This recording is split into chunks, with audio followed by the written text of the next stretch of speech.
TRT World's Ediz Tiyansan joins us now from Gaziantep, that's in Turkey, near the border with Syria.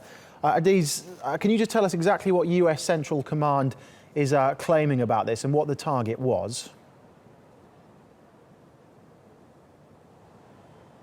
Well, when we first reported on this story on Thursday night, it was widely reported as an attack on a mosque, and just when the evening prayer was being held. And soon after that, we heard a statement from the US coalition's command center saying that they targeted an Al-Qaeda meeting in northern Syria. And suddenly, questions were raised whether that attack had to do with anything to do with this. And then there was another statement saying that they did claim responsibility, that it was the US-led coalition who carried out the strike, but that they didn't target a mosque. Now, this was a confusing statement looking at the casualties, because at least 42 people were killed, almost all of them civilians, and their age ranging from 8 all the way from children up to 60, 70 years old man. And looking at the number as well, it was hard to predict what kind of Al-Qaeda meeting they were targeting. They said it was another building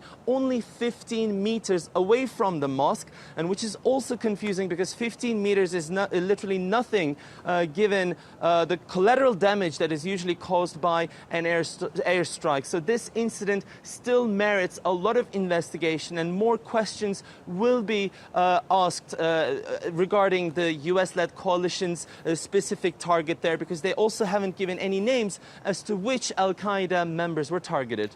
More broadly speaking, Ediz, targeting Al-Qaeda like this, is that a shift in focus for the US-led coalition, who were primarily targeting Daesh?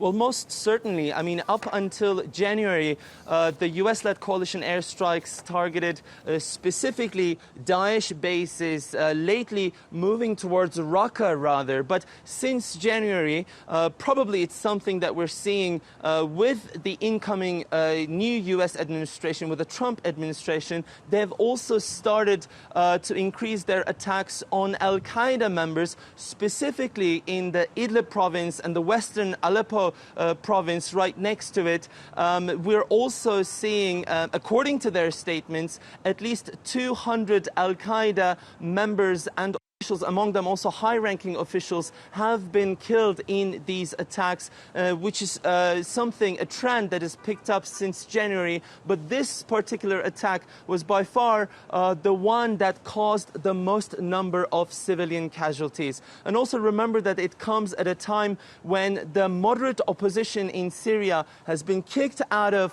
the city of Aleppo late last year, and now their last remaining stronghold is also that area, namely the Idlib and Aleppo provinces. So it comes at a time when Al-Qaeda has a higher presence in that area. Now, these moderate opposition groups are struggling as the war now enters its 7th year, and obviously the detentions, the taking prisoners is very much a trend that's going on, because they use these prisoners these days as a means of leverage, either politically or economically. And